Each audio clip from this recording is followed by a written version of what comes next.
picture this. You're 40 years old, juggling a business, a team, a family, and you're just trying to hold it all together. And then your 23-year-old little brother calls mid-Tuesday meltdown, panicking over petty business problems and begging for advice. Welcome to Brothers McGowan. Jeez. Got me. That's funny. I forgot I'm 23. That's what I was typing right when you walked in. You just turned 23. Happy birthday. Thank you. Oh, man. You didn't get me a bean and cheese. You gave me no candles. time for this. We'll do an official podcast birthday. That's okay. Huh? That's okay. They just sneak up on you.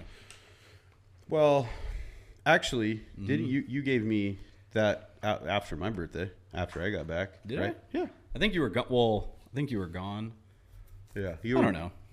Doesn't matter though. We'll make it official. 40 is way bigger than 23. Yeah, but a birthday's a birthday. This was like an emergency podcast almost because we had to get one in. That's true. I had a good birthday though. Watched the UFC fight. Watched another one of my favorite guys lose.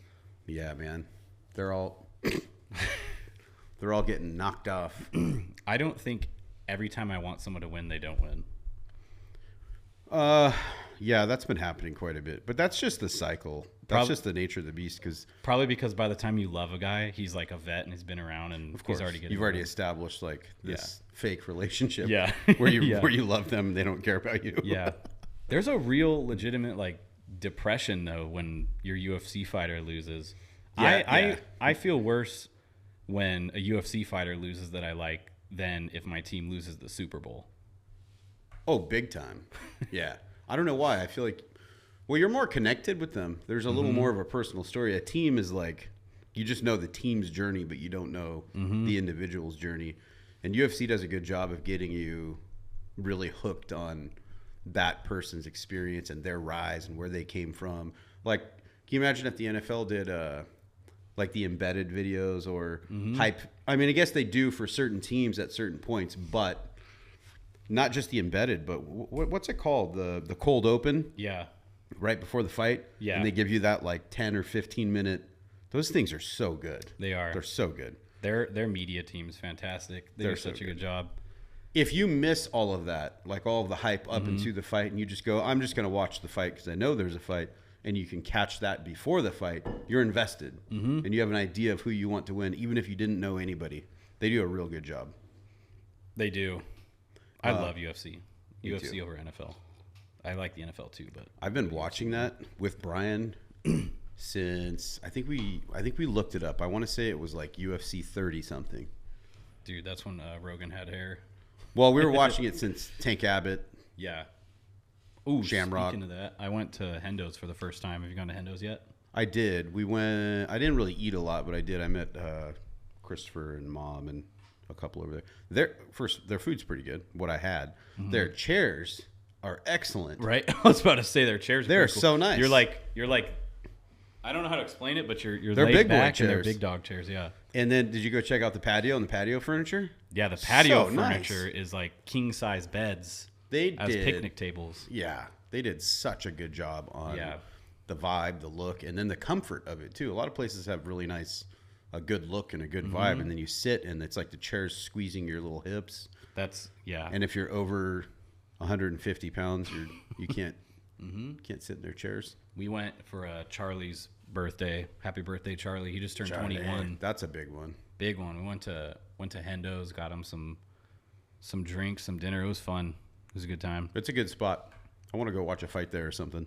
Dude, did you look in the gym? No. Did you go upstairs and look? I didn't go upstairs. They didn't have anyone in the gym because it was Sunday night, but I just looked through the window and it's epic. I mean, I've seen it. They said the upstairs is going to be for like special events. Yeah. And you like overlook the whole gym. Yeah. I really want to go. Pretty cool. We should go back. Yeah. Anyway. Just kidding. Since we didn't have a whole lot prepped here, I got a couple of things, but why don't we just get into your little Papa Guy problems? My Papa Guy problem. What'd you deal with? Or Miley You're Cyrus. having, let's see, let me frame this for you. Here could be the topic or title or whatever. You are in a shitty week. What is it? Tuesday? Jeez. Gosh, it blends together. When you're an entrepreneur, weekends mean nothing. Yeah. So you're having a tough time. A bunch of bad things happen. A bunch of just tough, regular old business stuff, right? Mm-hmm. Since you're in it, let's process. I will just play Big Brother today. I will be the advice giver and the problem solver and the therapist. Go. All right. I think it's just rooted in. Hello, I got to take this.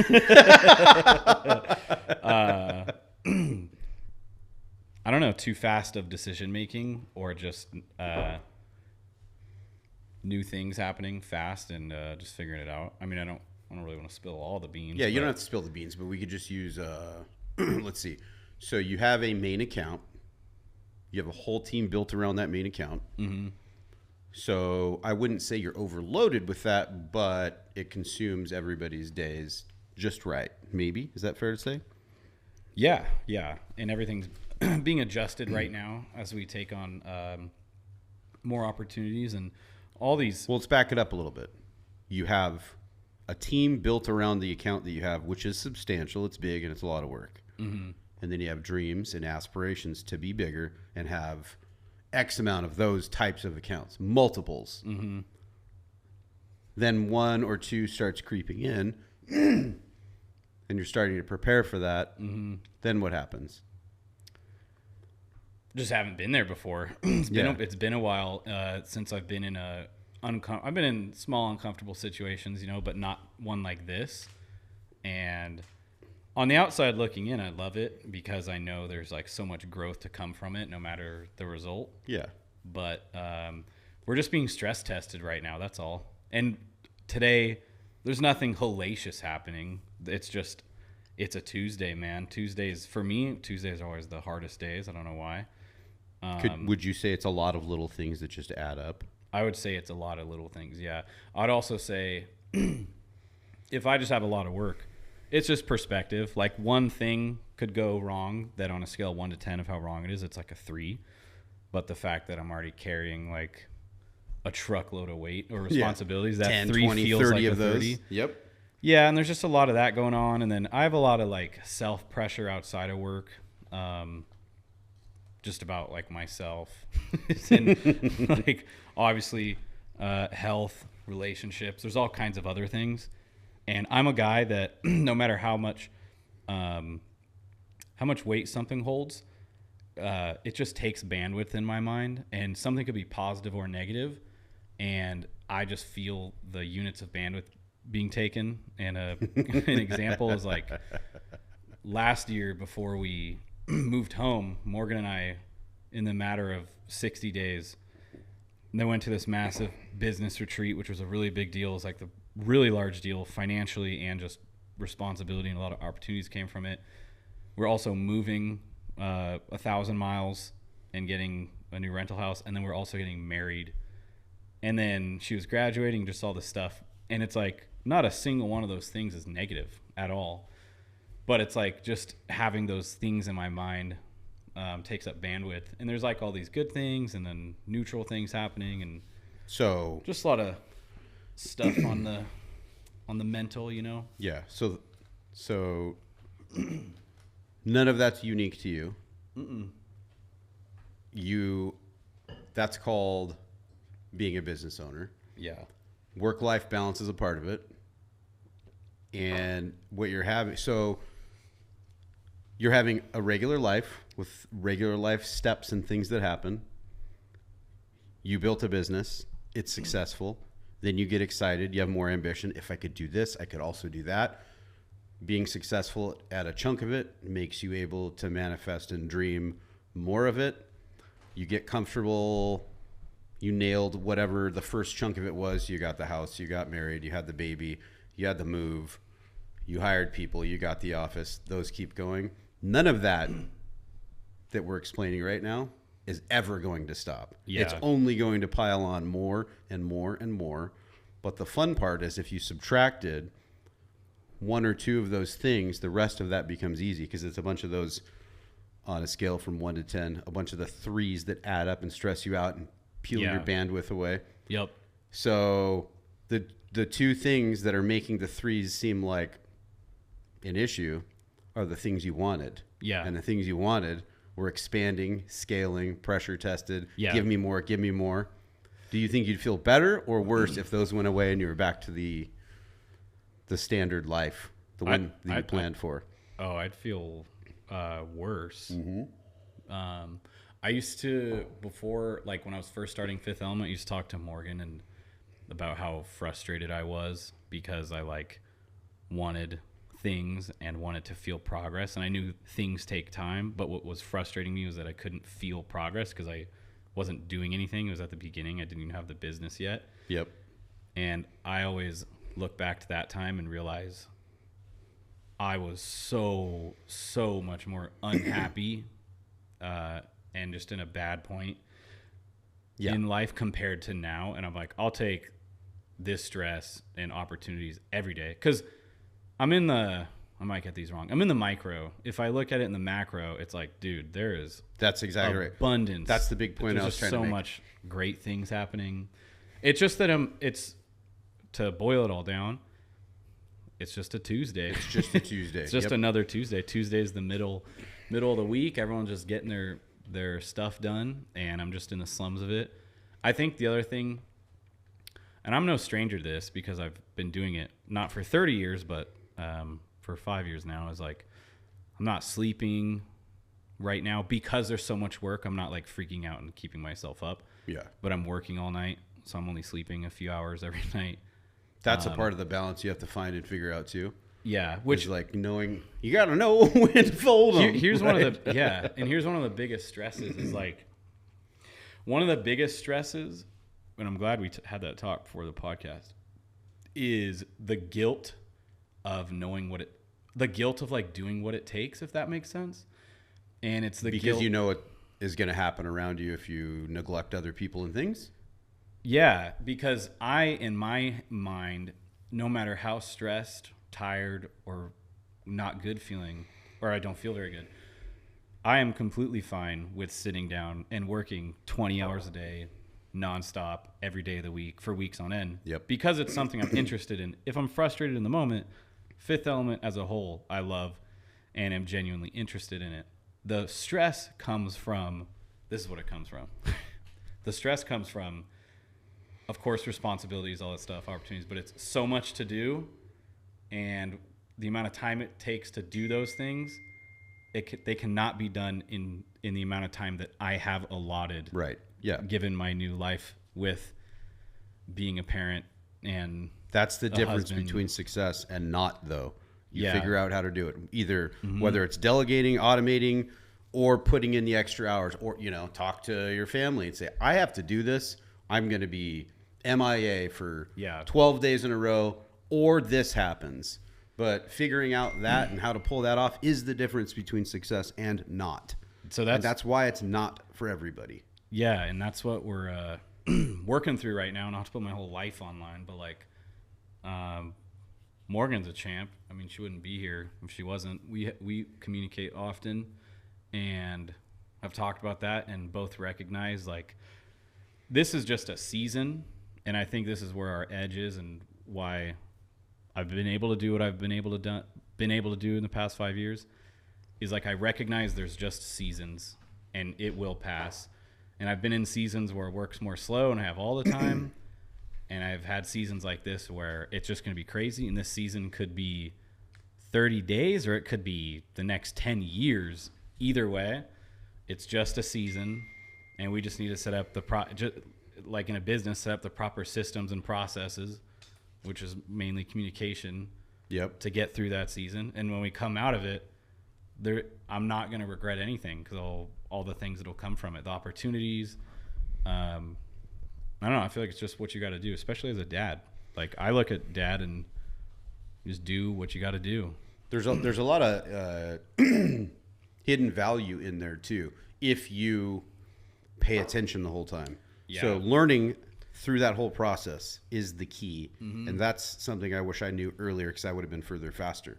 So the work-life balance, you need to learn that. You need to learn your wife and her threshold for you giving attention when you should, and and when you can work longer, what the baby needs, what her family needs from her, which requires you. And then there's individuals that work with you, knowing personalities. This is something I'm still trying to wrap my head around it, but something I've learned, which is if you're the owner, you're the CEO, you are dealing with so many things. Not one other person knows all the things you're dealing with. No. Because it's compartmentalized, and it should be, because not everybody should know everything, just for the sake of stress levels for them. You want them to operate in an efficient way, so they don't need to know.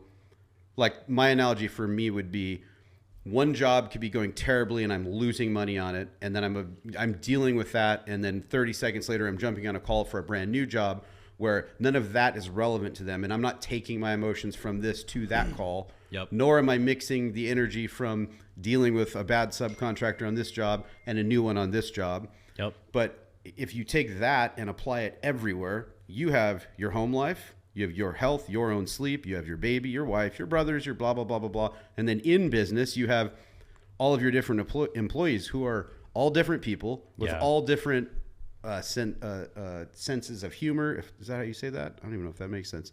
They all have different personality types. They all have different ways they will take criticism. They all might need different affirmations at different times.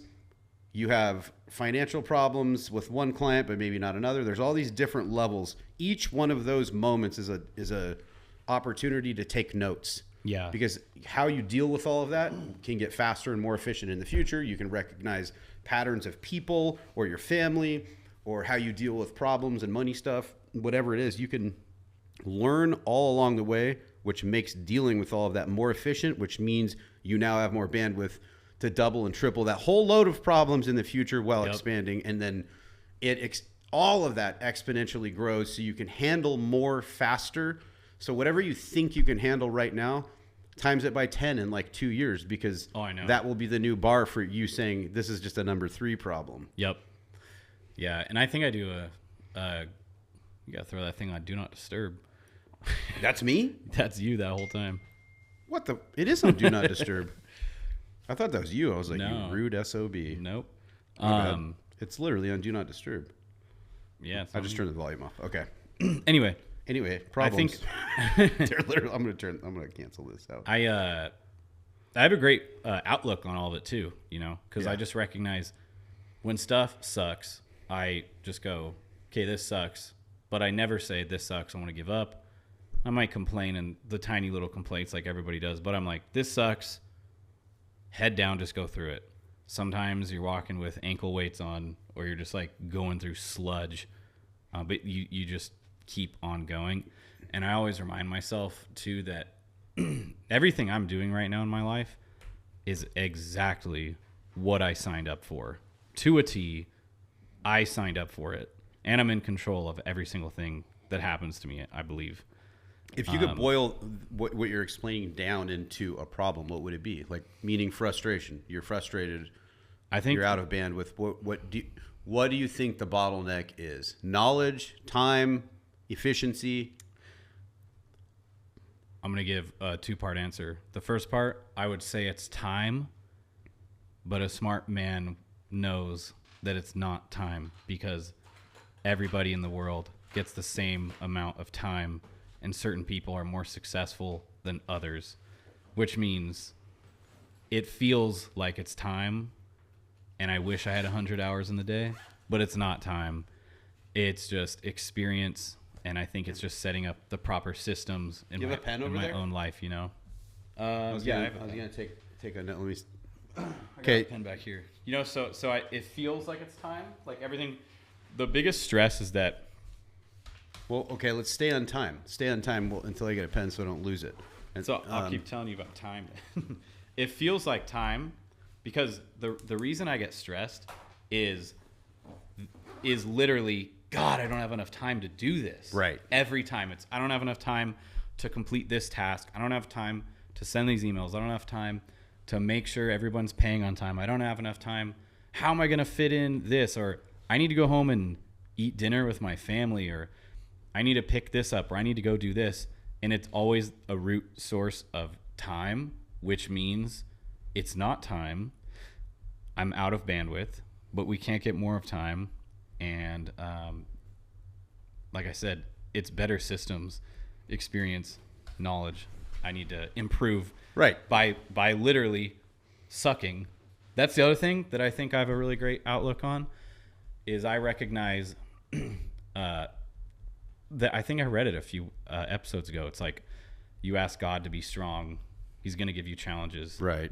That's the only way you learn. You can't learn by just reading stuff online. You can't read online how to be the best at a million different things. You can gain resources, but you got to learn through experience and just osmosis. I just got to go through the mud, and how lucky am I to do it so young with all my things, you know? Yeah. So I'm very fortunate. So, time's a frustration because you can't get enough done in a period of time, which is a frustration. Yeah. But is it really time, or is it the efficiency? So if you have a ton of stuff to do that cannot be done in that amount of time, that's because it's just you doing it. So you're either lacking the knowledge to get it done faster, or the knowledge of how to delegate it, Yeah. or to get someone to do it, Yep. or you're not efficient enough. And I'd say I'm pretty dang efficient on most things. I don't think I'd get here if it wasn't efficient. I think it's a lack of ability to delegate and train. So then if you are efficient enough, that means it's too much for just you to do, which only leaves automate, delegate, or delete. Yeah. Yeah, and there's a lot of things I do that are like, I'll be in the middle of doing it. I'm like, why am I doing this? Either this person should do it, or we should just not do this anymore at all. So now you have to run it through the filter of can I versus should I. Mm-hmm. Just because you can do it doesn't mean you should do it. And I'd say there are... Like your payroll today. I'd say there are so many things that I can do and I shouldn't do. Like, and that's one... There's that's so many damn things. That's a big one that this is new to me, by the way. Yeah. That whole can I versus should I was like, oh my God, I can't believe I've never thought of that. Just because I can, you're a bad boss or a bad leader or a bad CEO if you're like, watch out, I'll do it. I can do it so much faster than you. Yeah. Yes, in that moment. Yep. But if you teach someone how to do it, maybe they do it slower 20 more times, but after the 20th time, they're now doing it as efficient as you would have been doing it. Yep. Now you're not doing that at all. And they're going to get better. Bandwidth. Yeah. I passed a few large things that I was hesitant about down to the team last week, and they all got done. There's a couple speed bumps, but they all got done. They all impressed me. And it's like week after week. It's like you feel like, oh, I'm the guy that gets stuff done around here. Not that I know everything. They're all talented and smart individuals, but I'm like, sometimes it's just funny to be like, oh, I'm the idiot. Why didn't I just give that to them earlier? Or sometimes I'm like, they just won't understand, or I don't think they'll be able to do it, whatever. Yeah. And then I have to stop and be like, hold on. I am not unique or special. I'm just another dude.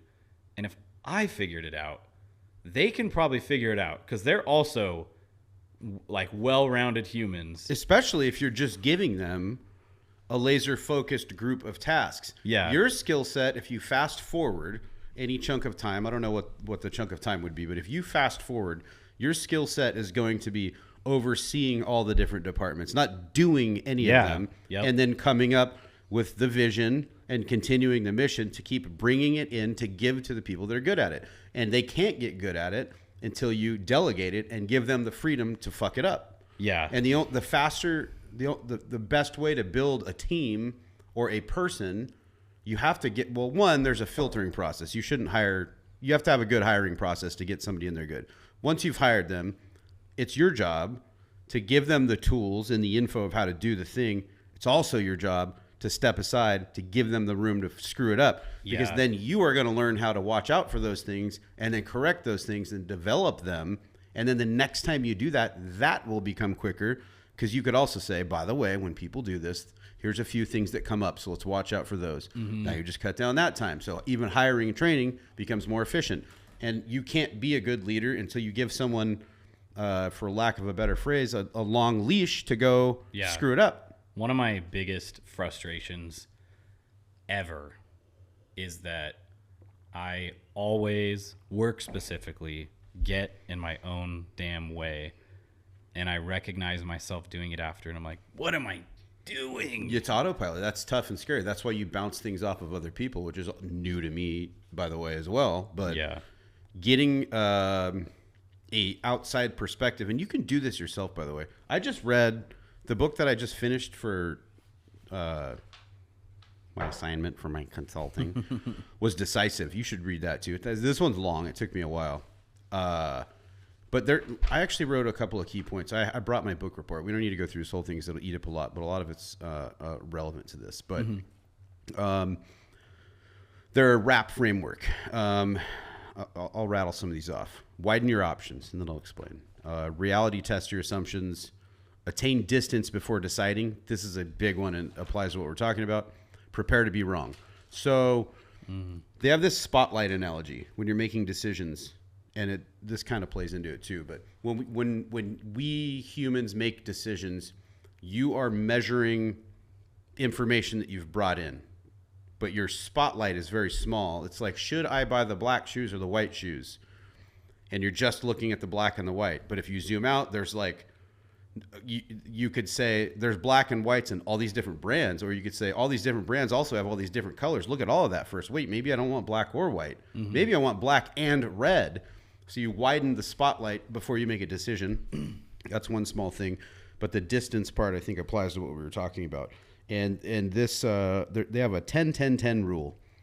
And that goes like this. How would you feel about this decision in 10 minutes, 10 months, and 10 years? I've heard this, and I really, really like that. And if you just think... Can you repeat it? 10 minutes. How would you feel about this decision in 10 minutes, in 10 months, and 10 years? I like how it goes from minutes to months. Well, it's so relevant because you're emotional, whether it's excited or angry or whatever. A good example would be when I went and looked at river houses. I know that my house has a bunch of stuff that's being planned, and it's going to cost a lot, and it's a huge, big deal. It's important to the family. It's important to my plan for life. And then I'm out there looking at river houses within a certain price point, and I'm like, man, these all suck. I don't want these. And I broke my rule and said, well, show me the ones between this range. And then I fell in love with two of them and just felt pressured by their basic sales pitch, which is, hey, there's a couple of offers already in on this. And I'm looking at it and I'm visualizing like my boat could be parked here and the kids are playing and everybody could come here. And I'm like, I can make this work. I could, but I'd have to put a lot of other things on the back burner. I was really kind of pissed off and bummed out that Melissa was like, you can't do that. And she's always like on board with all my grandiose ideas, all my crazy decision making, because I'm really pretty good about this stuff. And that one was a little bit wild and a little bit dumb. And I was about to just get one of them right there on the spot. And here we are, I don't know, 2 months out from that. And I'm already like, thank God I didn't do that. What an idiot. And I don't generally act that way, but I wanted that. But that plays in right here. So in 10 minutes, I would have been like, yeah, I still want it. 10 months, no way. 10 years, if I had pulled it off and it's like I did get everything that I wanted, I'd be like, that was fine.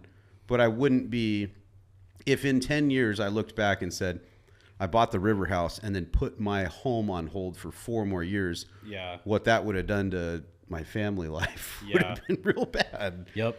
Trying to go full circle. Right before I pulled this out, what was the point? It was, we were talking about your ability to like hire, and what was it exactly? Can I, should I, and then before that it was automate, delegate, delete, and then after can I, should I, there was a third one, I believe. Yeah, I forget what that one was. But the can I, should I is very important, especially for you right now. There's so many things that I can do, and I do them, and then I realize like, I guess just making decisions on both of that is where I was. I don't remember. I was going to try to do this whole wrap up in that, and then I got sidetracked on a lot of this stuff. But can I, should I? I feel like you really need to put that into play, because just today when you were talking about doing your payroll, you absolutely shouldn't be doing that. That is it's almost dude, a brainless. I know. A brainless thing to do. It's grab the report, look for it. You could tell anyone with a quarter of a brain, what red flags to look for real quick, then go confirm them with the person. Hey, you forgot to clock out. It says you worked 20 hours yesterday. Clearly wrong. Yeah. Get it corrected, and then forward the email to the payroll service. That's it. You are dealing with all that stress. And then also on top of it, you need to remove yourself from, let's take today, for example. You're having a stressful day already. There's all these things happening in the background. Let's say you look at the payroll report and realize 5 people have 3 extra hours that went into overtime because they forgot to clock out or didn't clock in when they got there, whatever the case may be. Now you're going to be sent over the edge for this stupid mundane thing. Dude, I know. When you could have had somebody else look at it, catch it, solve it. You didn't even know about it. It got sent. Yeah. Oh, shit. So that's a real good example of can I versus should I. There's so many dumb things that I do that I shouldn't be doing. Well, it's also scary to let go of control and delegate something that's important to you. But more importantly, it's not in your thought process of, oh, yeah, I can just give this to somebody else. That's because when you start a business from nothing, it is just all you. That's why. And you need someone on the outside sometimes to take a look at it. Oh, that's what was in here. There was a good analogy. I wonder if I wrote it in my book report about how humans are just hardwired to, like, we are capable of giving our own outside in look. It's easier if somebody else does it for you, like me telling you, that's dumb. Why would you do that? Then you go, oh, I didn't think about that. But there was an analogy in the book about how we're capable of these better decisions. And we have this like confirmation bias built in. Case in point, when I was looking at the river house, I'm like, this is great. Here's why I'm going to do it. But on the other hand, let's take that scenario. I could have and should have talked to, let's say, 3 other people in my exact situation who have a house like mine with a mortgage like mine, had plans to do what I'm planning to do to my house, and then also went and looked at another house, whether they did it and then what happened to them after, or whether they didn't do it and why. These are all data points that I could use to help me inform my decision. I didn't do shit. I just said, oh, look at that. That garage is so long. You could park like 8 boats in here. Yeah. And confirmation bias. I wanted it. And then on the other hand, you could say, when you go out to a restaurant, you look at Yelp, you're taking all the strangers' advice. Yep. You can easily look at Yelp and take all of that's outside information looking in. You've never been to that restaurant. You're just taking strangers' advice on that. So it should be the opposite. You should be getting the outside data for these big decisions and then just trying the restaurant. We have that totally backwards. Yeah. And making your own opinion about the mundane, dumb stuff that doesn't matter, like trying a new Chinese food restaurant versus buying a river house when you shouldn't. I know. So you have to remove yourself. So either ask somebody, bounce it off somebody, and you also have to make sure where you're getting your information is that's the tough relevant part. Specifically to you and that thing. And they have your like best Yelp. And they have your best interest in mind too. Yeah, and you can make calls to people. You know, you could reach out to, hey, do you know anybody who's been in this position before? I want to know a couple of people who did it and succeeded and a couple of people who did it and failed. That's why I called you. And then make your own decision. I called you because I was like, something feels fishy here, but I don't have the experience on my goggles to see it just yet. Yeah. But then it's like, it's just the small, the thing that everybody lacks, that I lack right now, is just experience. Yeah. It's just, everything boils down to experience. And it's like, yeah, I could run that by like everyone else in the room that's around the same age, and they would have probably came to the same conclusion as I did. And then I read one sentence of it to you, and you were like, the hell? No. And then I was like, oh, what? Yeah. Of course it's that way. Why would it not be that way? It's so smart of them to think that way. And you just get got sometimes. I'm gonna turn that camera on real quick. Okay. So that's a good point, and the only way you learn is by. You can't fast track that experience, and that experience in that particular situation definitely comes from, I've been in those shoes, I've made those mistakes, I've been on the good and bad end of that, and then the secondary and that individual skill set was what I sent you, which is, okay, find the opportunity to turn that into value. Yes. Whatever it may be, there's always a way to use whatever that situation is Yeah. to buy value. Yes. And that individual is a smart individual who's been in the game for a long time. He'll respect what you... Did you send it?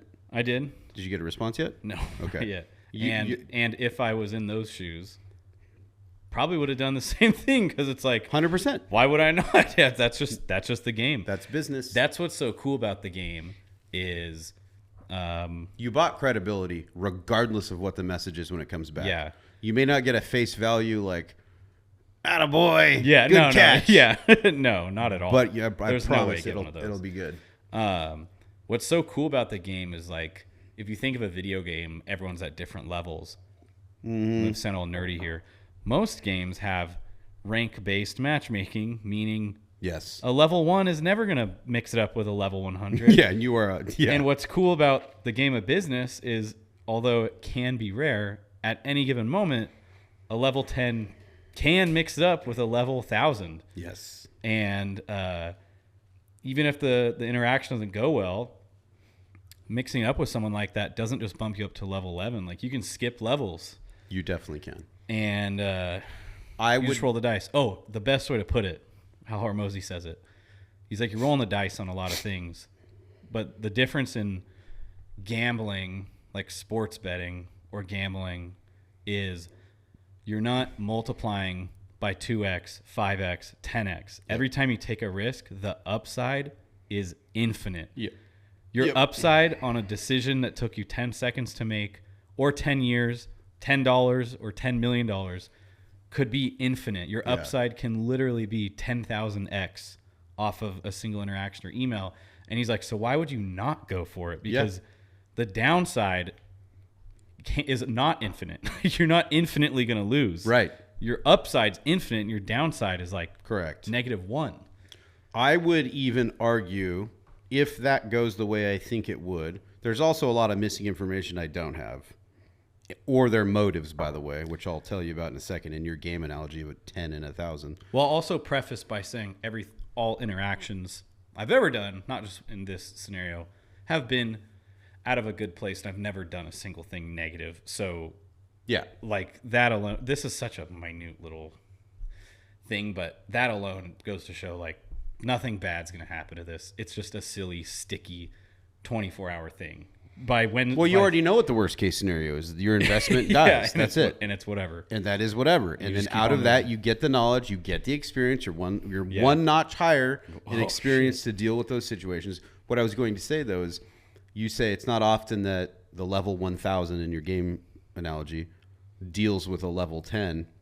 And I would actually argue it's more often than you think. Mm-hmm. The motives are different, though. Yeah. So what may have been happening, and it's a total shot in the dark here, is the level 1,000 was dealing with you level 10 to pull a fast one on you to get all of these things. So the hidden value in that exact situation, which may end up being the best situation, is they couldn't pull it off. You did catch it. You did send the thing, and they gain respect. So if they had bad motives, that's still going to happen anyway. Yeah. But if it was like, let's see if we can dupe this guy. Yeah. And maybe we'll still work with him if it's good, but maybe we'll get some stuff for free right now. You just gained character and respect by going, oh, I caught it. Yeah. But I'm actually going to give you this and more than that because here's what's going to happen later. Yeah. So it will turn out good. And if it doesn't turn out good, that was their intent from the jump. And you just gain the experience to catch that stuff before it happens. And this is probably super vague for other people, so we should probably move on to something relevant.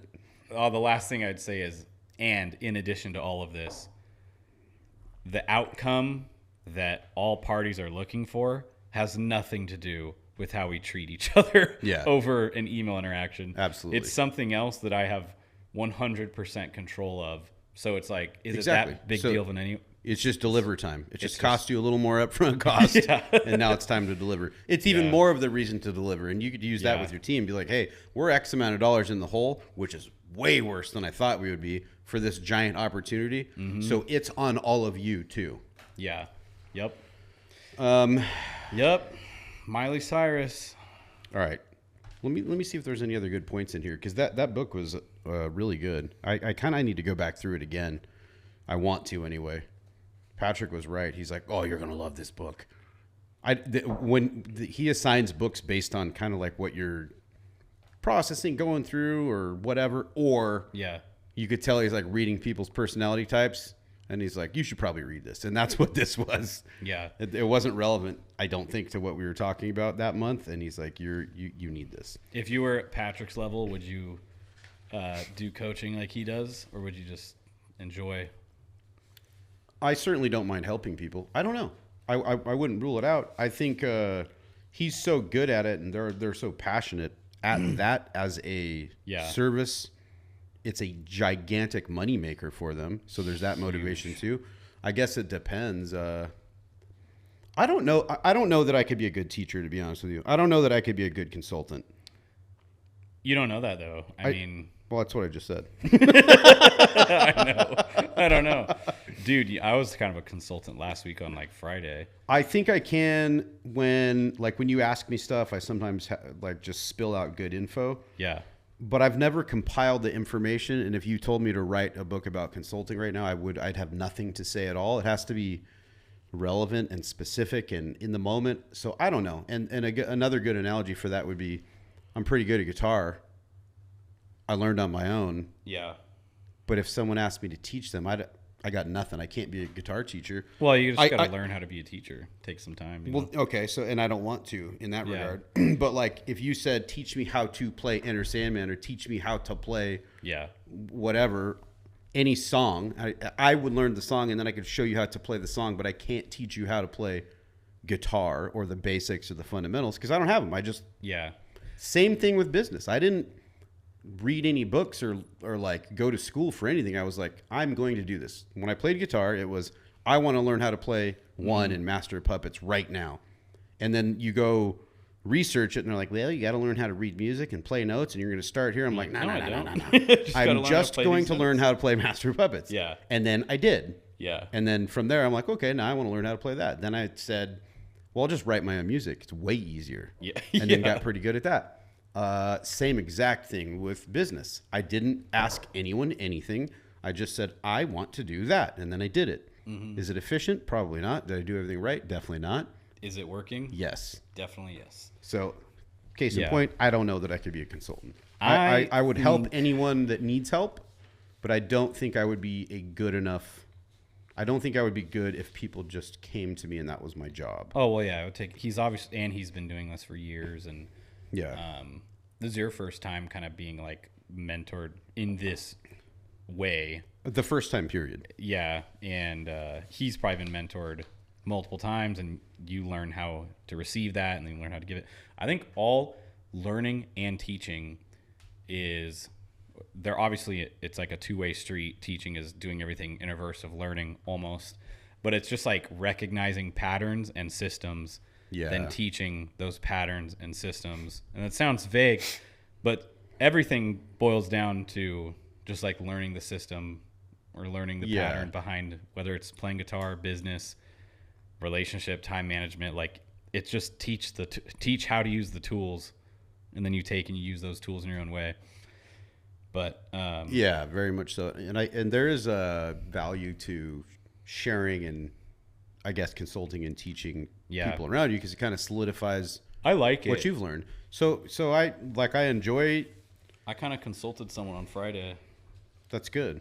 It was like, you're going to like this. Maybe. I'm going to keep all their information private. I don't think it's okay to make it public. Him? Yeah, you know him. Not like personally, but you know him. Someone called me like Friday morning and had peanuts, like big time. Mm-hmm. And I've never been on the receiving end of like trying to help someone before. Isn't that nice? Yeah. And he called me. Peanuts is like is anxiety. It's panic attack. It's our code word for panic attack. Yeah. And they called me, and I was like, and I just thought real quick, and then they were telling me what's going on, how they're feeling, and all this stuff, and I was like, I just told them from my point of view and how I feel. And it was like a 45-minute call, and I got to experience that person at the height of it. And it's like, you know how, like, text me the name of the person. You don't know him personally. Oh, okay. But At the height of it, huh? You caught right in the middle, and they reached out to you because they're aware that you also make peanut butter? not necessarily. They're calling me for a different reason, and then I recognized what's happening. Oh, okay. But they are aware. I'll text you. So you caught the patterns and were like, I know what's going on, and I think I kind of know what you may need to hear right now. Yeah, and I walked him through it from top to bottom, basically like use that top of the mountain, about to jump kind of thing. Like it was bad, like really bad. And he was driving, and it was like really, really bad. Was it the first time it happened for him? No, he said it's been happening for like weeks. Existential. Like weeks and I can't even months. speak. And it just hit him it just hit this person so bad. They were like shutting down. And it was just cool to feel like I helped someone. And it was like at the height of it, like had to pull over on the freeway and stop. Dang. Freaking out to at the end being totally normal. And I was like, that has been me so many times before. Yeah. And one of the things I talked to that person about was like, I never knew who to call. The only person I would call is the people that I knew had this same feeling. And I was like, that's one of your biggest problems, and what makes you feel trapped in your head is you can't just talk to like your girlfriend or your wife or whoever. If they don't understand it, you can't talk to them about that anxiety. It takes another person with the same feelings. 100%. And it's just crazy. But I just told him everything that I wanted to hear. Part of it is you don't know what to hear, but all the things that like you would tell me when I'd call. Yeah. And then by the end, he felt so much better. That's good. That's a good feeling. Yeah. It's a weird, thing to like get counseled on or whatever, because you have to feel like vulnerable enough with, or trusting enough with another person. Yeah, who you don't mind being judged by and vulnerable by, because when you tell people about those things, you don't want to sound like a bitch, because that's how you'll perceive it when you're telling somebody, especially as a guy. And then, but you also have to know that they understand what you're telling them, because you really can't put the feeling into words. So you have to know that they can understand what you're trying to tell them about the way you feel, trusting enough to be vulnerable, and to feel like I'm not being judged for being a bitch or whatever. Do you want to hear some of the stuff I told him? Because I put it in the chat after, because I was so interested by it. I'll run through it really fast. My prompt: explain what anxiety is to someone who understands it, because I wanted to explain it to him. You AI'd it before you talked to him? No, after. Oh. Well, he was done. And I was like, you want to do something fun? And I was on speaker with him. Oh, okay. He was feeling better already. And I said it this way because we both understood it, but obviously be different for someone who doesn't. I said, explain what anxiety is to someone who understands it in a brief and concise way. Explain it at a fourth grade level. Anxiety is like your brain's smoke alarm going off even when there's no fire. It's your body trying to protect you, like a guard dog barking at a shadow. Sometimes it's helpful, like when you're about to do something big and need to focus, but other times it goes off for no real reason, making your heart race or your stomach flip and your thoughts run wild. It's not about being weak. It's about your brain being a little too good at keeping you safe. And I was like, okay, break it down. What's actually happening in your brain? And basically it was saying it's your brain's fight or flight response in your amygdala. Its job is to scan for danger. And when it thinks something is wrong, even if it's not, it sounds the alarm. And it basically sends adrenaline and cortisol through your body. And those chemicals make your heart beat faster, make you breathe quicker, you get tense, and it makes it hard to focus. Meanwhile, the other part of your brain, called the prefrontal cortex, gets pushed aside, meaning it's incredibly hard to think clearly when you're anxious, because there's no more rational quotes, it says the guard dog is in charge, not the wise owl. And I said, what triggers it? And it gave me 6 things. And I was like, it's one of these 6 things, always. Number 1, thoughts. What if I fail? Did I say something dumb? Metaphor, like accidentally turning on a movie in your head where everything goes wrong. Your body thinks it's real, and you just created like a fake situation. 2, stress or overwhelm. Too much to do, big changes, not enough sleep or rest. It's like stacking books on your brain until it tips over. 3, past experiences, trauma or emotional memories. Something reminds your brain of an old, scary, or painful moment. Even if you forget, your brain remembers forever. It says like your brain has a security camera replaying old footage. 4, social situations, being in the spotlight, even if no one's watching. Body signals. Number 5, caffeine, lack of food, no sleep, illness. If your body if your body feels off, your brain will assume danger and trigger the fire alarm, even though there's no fire. And then 6, the best part, nothing at all. Anxiety can just show up uninvited. The brain gets stuck in a loop for no reason, like a car alarm going off in the middle of the night, just a glitch. Been there. And I said, dive into number 6. I said, it could be your worn out nervous system because you're tired or on edge for weeks or days or month. Your brain literally rewires itself when you're having anxiety. So as your brain learns to focus on, if you felt anxious a lot, it builds a fast lane to those feelings. So over time, it gets better and faster at feeling more anxious, which is horrible. You could have a chemical imbalance. That's when you don't want to share with somebody who's freaking out. Yeah. Because you're like, wait, I'm in control of it. I'm going to rewire and fast track and make it more efficient. That's what it says here too, the feedback loop. Feeling anxiety like a racing heart or shallow breath can cause more anxiety. You feel weird, so you worry, so your body reacts, so you feel more weird. And that's why in those moments you just freak out. And then it gave a bunch of solutions, which you and I have talked about all of them. But I told him, I was like, man, you got to step back and think like, before you even go to, this is something you told me a long time ago, before you go to buy the CBD gummies or try to learn how to meditate, stop and think, do I get enough sleep? Do I drink enough water? Are my relationships in good health? Do I work out a few times a week at least? And how much caffeine? And I'm like, boil it down to the basics. Because if all those things are not in line, don't go buy a program or go to, I mean, you can go to a therapist or whatever, but you got to, and I go through the basics first. For the record, I don't have those things in line. But anyway, another thing it said, which I agree, is that you literally just have to get panic attacks and have to get anxiety, and it has to get worse and worse. And then one day you will learn how to recognize, I'm getting that feeling again. I'm going to push through this. I'm going to be okay. And understanding the why, your why. So your that list of basics, lack of sleep, too much caffeine, issues with a relationship, all those different stressors. The first filter needs to be, are those in check? Because if you go, man, I've slept 10 hours in 4 days. I've had a ton of caffeine and nicotine. I got in a fight with my wife, or this happened with my buddy. If those are there, you go, duh. On top of that, work is stressful. Duh, that's why. This conversation is low-key stressing me out. Yeah, dude, when you start, when you every time. It was making me feel better for a second. And now I'm like, every time someone goes through that type of stuff, I'm going, check, check. Fast lane. Yeah. My wife, my work. Yeah. My point is though, if you are anxious and you go through that checklist and you go, yeah, all those things are terrible. Then you go, oh, well, that's why. Yeah. At least you know the why. It's scarier when you don't have the why is this happening? Because now you go, you need sleep. You need to chill out. Eat something. Stop drinking coffee. That's when I go for a run. Whatever it is. That's what I told him. And chat said that too.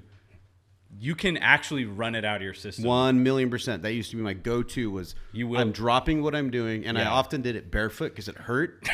And the more intense. The problem is when you get an anxiety attack or just overwhelming anxiety in general, what happens is your normal life filter of like, I'm only paying attention to what I choose to pay attention to goes away. And you're almost like autistic. And it's like everything all at once, past, present, future, all things all at once. I'm worried about now. So if you are running, I used to run barefoot in the street, hurting for long periods of time, and it goes away. Yeah. And then you're tired and you go back and then you reevaluate and you go, okay, here's why. I'm not happy with this. I'm not happy with that. This is a problem. That's a problem. That's a problem. Now I have a list of things I can make solves for and start doing them. The other scary part is you could get it for the exact opposite reason of no reason at all. And it kind of freaks you out more because you're like, what? Everything's fine. I'm watching a movie. Why do I feel like this? That's a part of the process. And yeah, I agree. And you just got to thug it out. My go-to, I was getting it really bad after Dad passed, as you know. And the thing that made me feel better was going to a train stop in February in Boise, Idaho. Freezing cold. And it was like Yeah. 12 degrees outside, and I'd sit my ass in ice. Put my taint on the rail. Dude. And I would lay down in snow and ice and put it on my face. Yeah. And cold is great. that's great what for it said too. And I would just talk about stuff and be like, yeah, you just got to let it run its course. But anyway. My feedback loop was the worst of all. Mm-hmm. It was fear of fear itself, basically. That's one of the other ones, You can boil it too. down as much as possible. I was getting anxiety attacks that I would get anxiety attacks. And then it's all just what ifs. What if I go there and this happens? Yep. What if I go there and my car dies? What if I go there and this person's not there? Whatever your triggers and comfort zones are, like, Yeah. or your little safety blankets and whatever. What if? And then it's like, it really boils down to, what if I had a panic attack in that moment? It's like, okay, then you do. Yeah. And then what? And then what? Because it doesn't last forever. That was the biggest first, it physically cannot. it It's can't. impossible. Yeah, it just can't. Yeah, you might be depressed about it and all that, but it cannot last forever. And it probably will come back again. And the more you get through okay, you know what? I'm just going to sit in it. And that's the key to it. This has happened to me, and I've had those moments where I'm like, oh my God, it's coming. And you literally want to get up and run away from it. It does feel physically like because you take it with you. Yeah. So a couple of times I sat there and go, you know what? Not only am I not going to fight it, I am going to sit here and I'm just going to get it. That was another suggestion. As soon as I said, whatever, I'm going to do it right now. I'm going to have the full thing and I'm not going to move. Yeah. It just immediately vanished. That's number 6 on here for a different section of how to help ride the wave. Don't fight it. Fighting anxiety makes it stronger. Let it rise like a wave and trust it'll come down. That's what they told Morgan when she was delivering the baby. It's funny. They're like, just ride the wave. Yeah. Don't fight it. They said it's going to be surges that just come over your body, and you just gotta let it come and let it go. And then Yeah. the more, I mean, in terms of actual anxiety for no reason, the more it comes and then it goes, then you can realize and start telling yourself, getting better at I'm not going to worry about it as much because I know when it comes, it will also go. Yeah. And then you worry about the worry a little bit less. I remember I did I went to like 2 or 3 different anxiety therapists, I guess you would say. And I only went like once to 2 of them and like 2 times to another one because I have a major ego and I just assumed I was smarter than them. I'm like, I can't take it. You say seriously. But what one of them did was this exercise where they're like, let's play out a fear. Yeah. Like, what is your trigger? And I'm like, I don't know. I don't have a trigger. And there was this big, long conversation to basically boil down to, oh, you're just afraid. You have a fear of fear. And everything. And they're like, well, give me an example of something you don't like to do. And I was like, I hate elevators. I'm claustrophobic. I don't like it. They're like, do you do it? I'm like, yeah, I do it. And I just have anxiety in it. And like, whatever. Yeah. And then I get out and it's over. And she goes, all right, let's go worst case scenario in there. Why are you afraid in there? Why do you have anxiety in an elevator? And I'm like, I don't know. I guess I'm claustrophobic. Because like, if it's an elevator that's see-through, like, I don't care anymore. So it's like claustrophobia. She's like, all right, you're in an elevator. There's no windows. What's the fear? And I'm like, I'm stuck. I'm stuck in there. Yeah. She's like, forever? I'm like, no, obviously someone will come at some point and get me out. She's like, okay, so you know you're going to get out and you're stuck. Yes. And you have anxiety. Dude, why? I freak in that moment. And I'm like, I don't like it. And she's like, do you think you're going to die? I'm like, no, I don't care about that. And she's like, so you're not afraid you're going to die? No. Are you afraid you're going to die and you have anxiety attacks? I'm like, no, never. I don't care about that. Mm-hmm. Like flight anxiety or whatever. I'm like, it's never about that. I could care less. If the plane crashes, it crashes. That's your time. You're dead. I don't care. Turbulence, don't care. It's like, I don't want to be trapped in a tube. Mm-hmm. But she kept doing this why, and then was like, you're just afraid of being afraid. I'm like, fuck. Yeah. Yeah. I'm worried about worry. Yeah.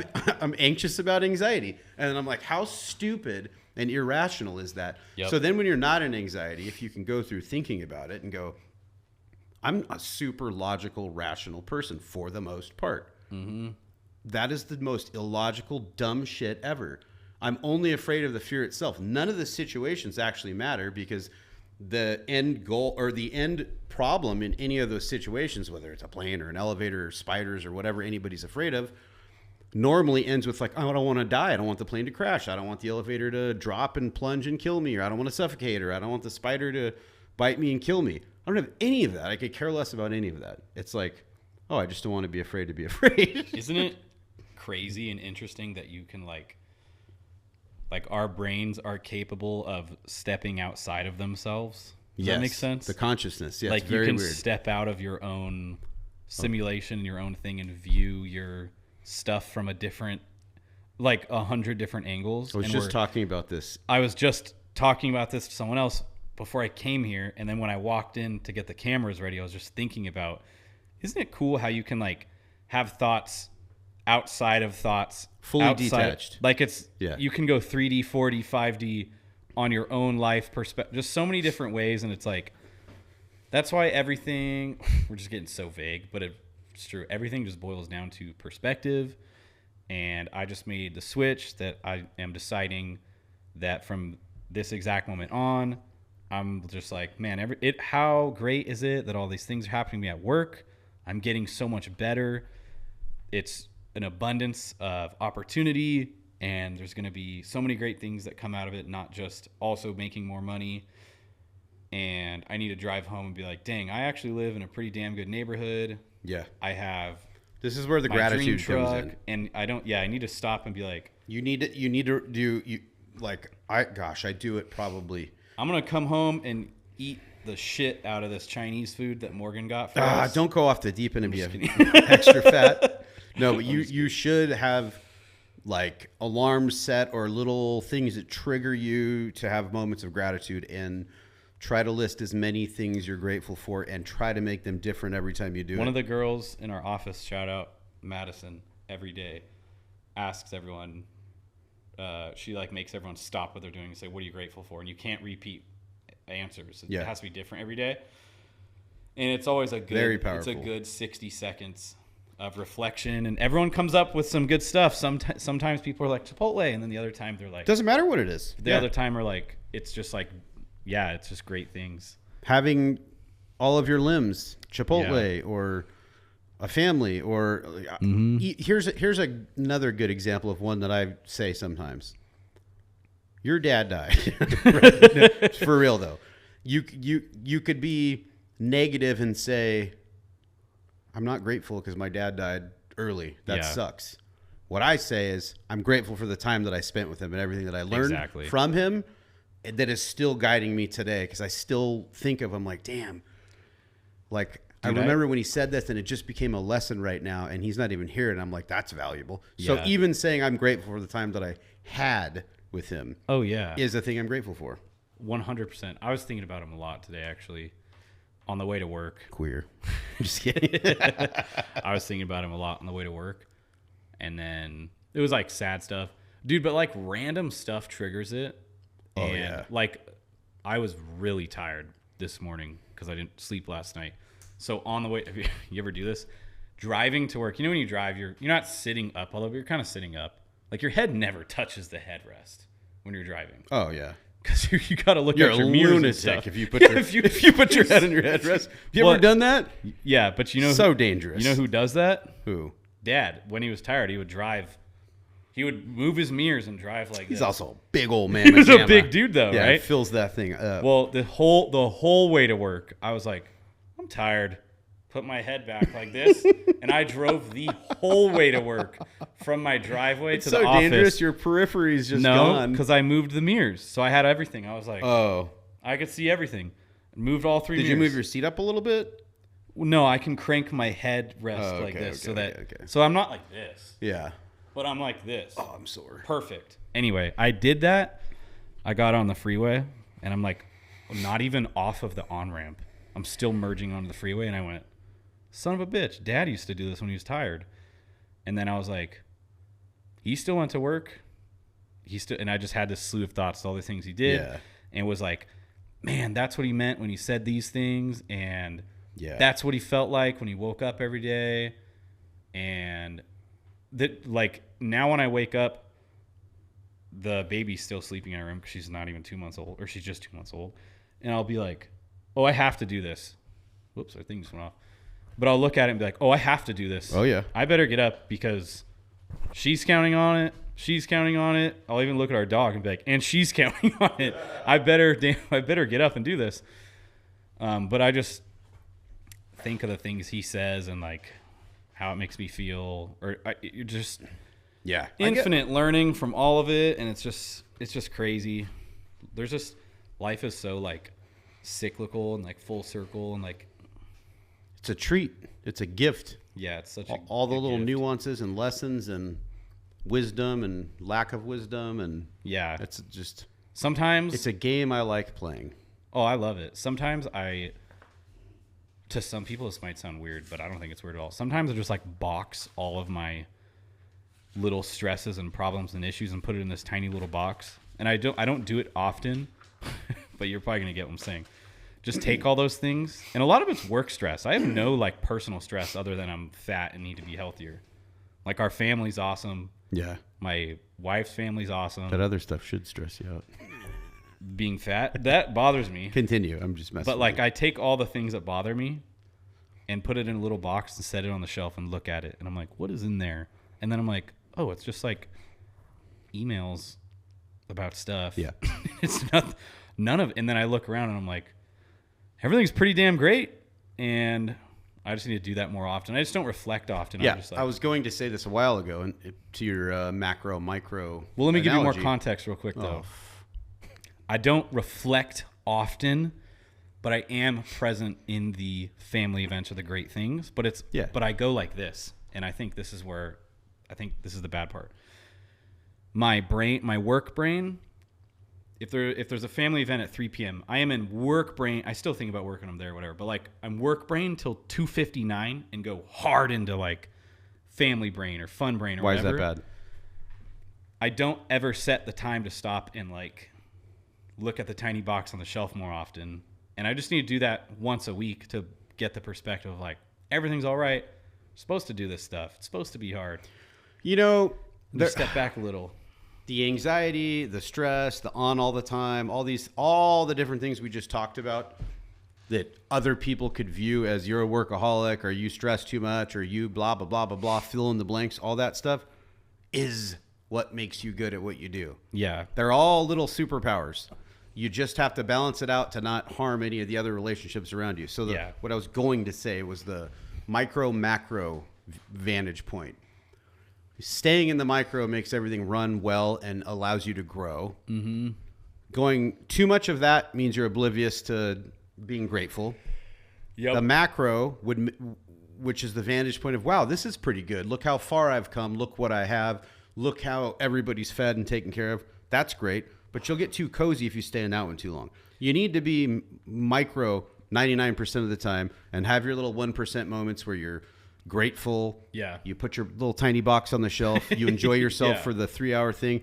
That's what you need to do. Yeah. You getting off work at 3 p.m. on a Friday and not going back to Monday, that's fake news. You cannot go anywhere doing that. No. You should stay on all the time. Yeah. But you should have the ability to put that back on the shelf. Yeah. So that you can do the family party. Be present when you need to, but stay on. You don't need 8 hours of sleep every single night. No. You don't need to just work 8 hours every single day. You'll never go anywhere. Exactly. And I think that's purely it, is I just, if everyone has a different set amount of times they need to look at their tiny box. Some people have to do it every day. Some people can do it once a year. Yeah. Once a quarter. You need to learn your version of that, because you do need a reset. Yeah. There are moments where you just have to go, let it all burn down. I am going to go get enchiladas and margaritas right now. Yeah. Whether it's 45 minutes or a 6-hour bender. Yeah. If you need it, you need it. And then you go back at it for another 3 months straight. Whatever it is, whatever your sequence or your gapping of time or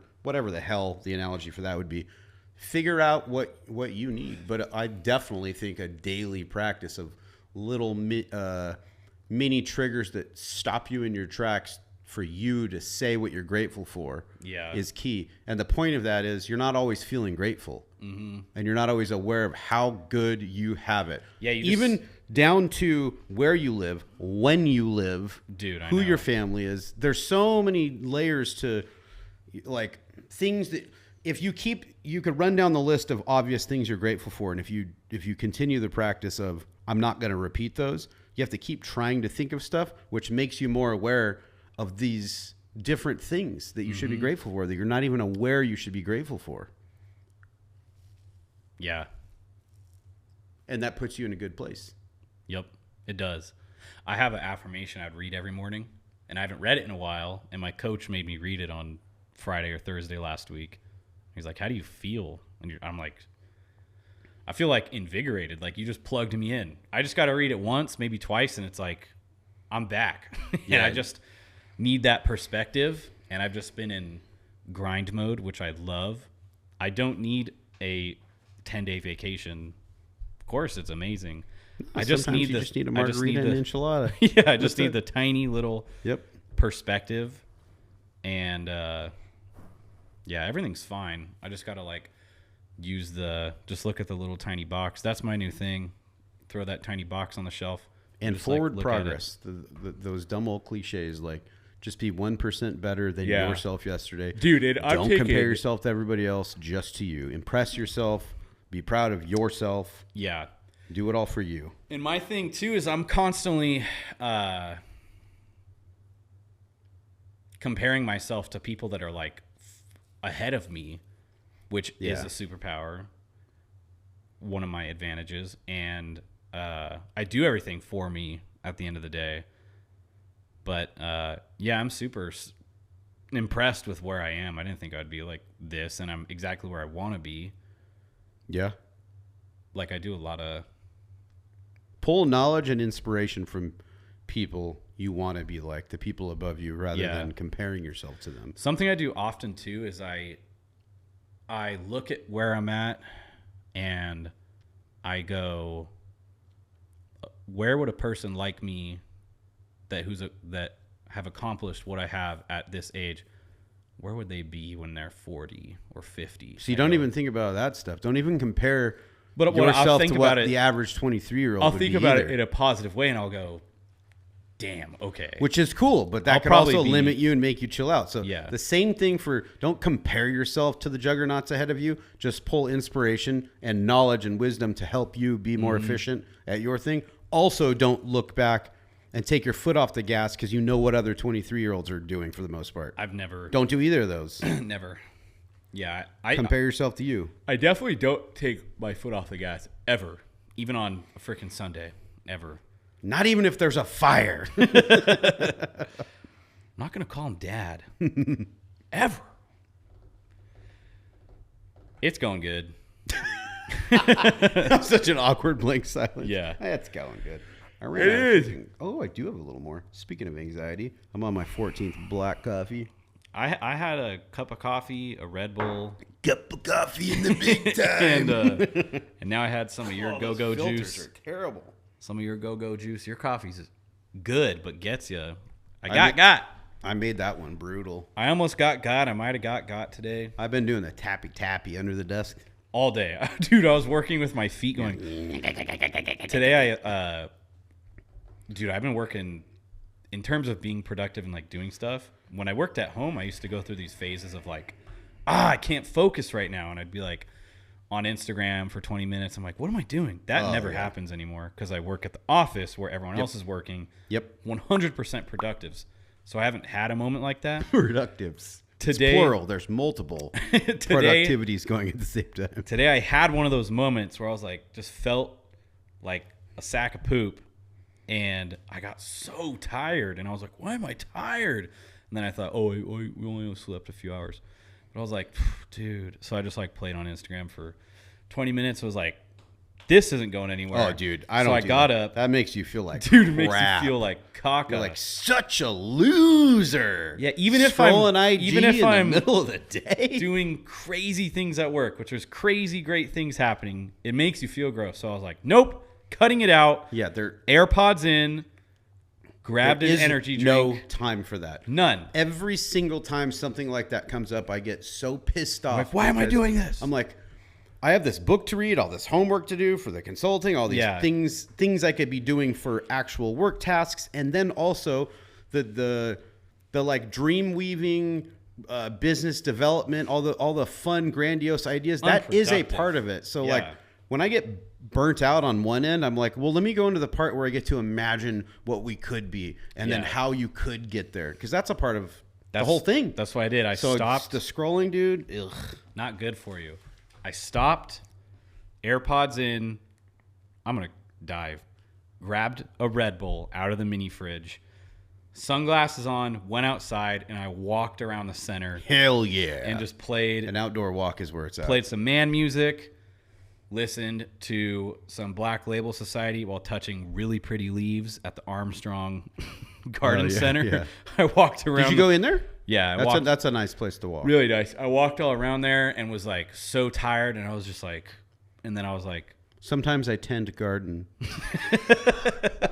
I just took 15 minutes and was like, walked back in the office, and I was like, bitch, I'm back. You got to plant yourself sat some down. trees. Oh, go ahead. Dude, I was going to go off on tangent just now. I sat down and just murdered work, and then got slapped in the face with some experience and went, not doing that again. Yeah. And then I went. How long was that little extravaganza?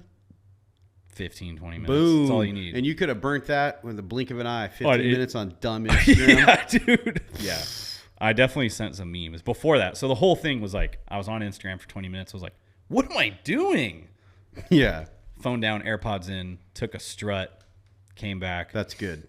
Just good you caught yourself.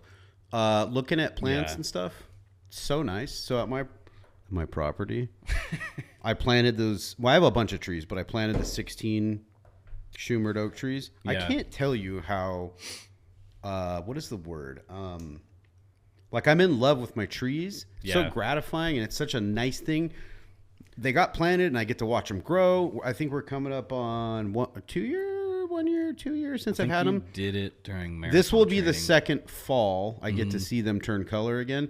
But I go check on them like they're part of the family. Yeah. So I get to walk the property, and I have all the fruit trees too on the inside, and then there's a couple of grapevines. And they all bloom and fruit or whatever at different times.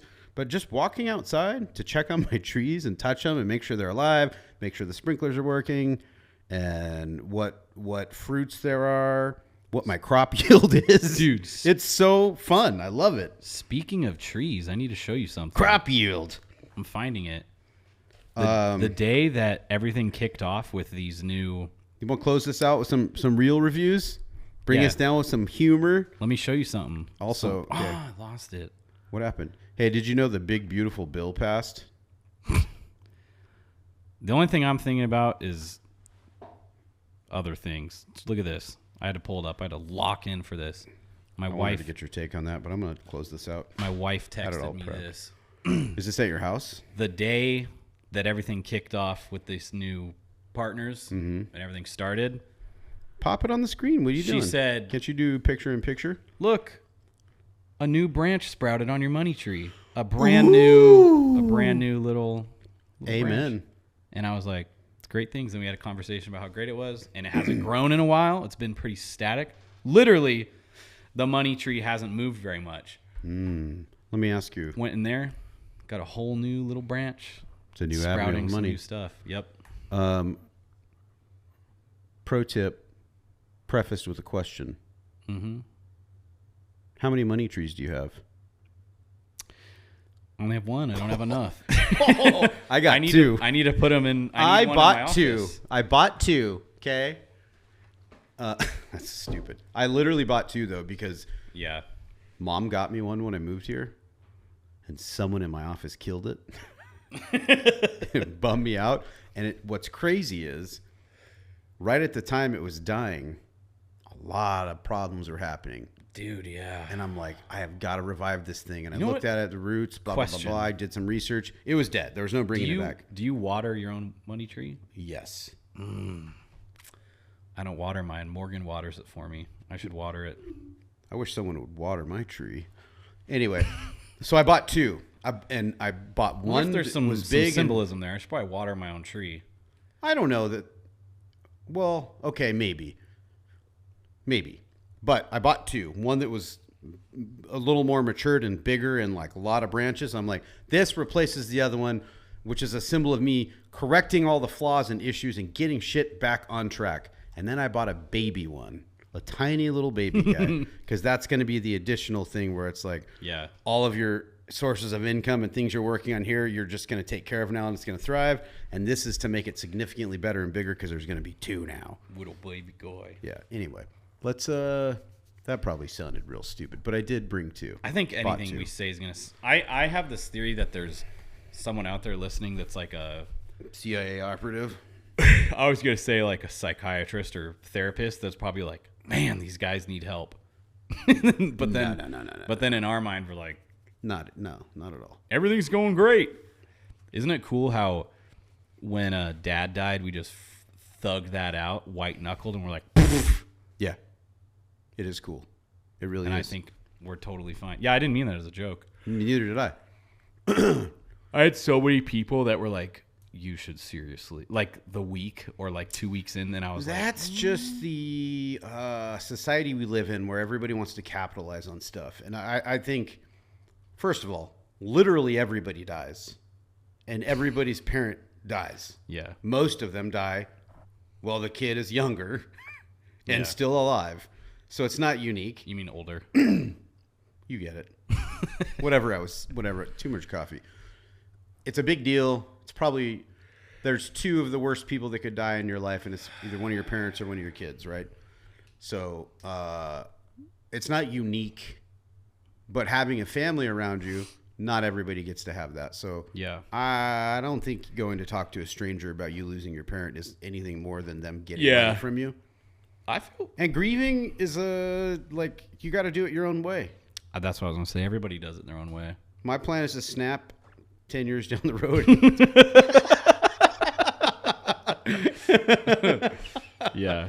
Still building pressure. I think it was pretty cool. We just got busy. Dig in, get busy. If you had to boil it down into what literally every person did in his circle, his family, everyone just got busy. We got busy. And everybody since then literally has just achieved great thing. Every single person in his immediate family took it and got busy and has achieved great things.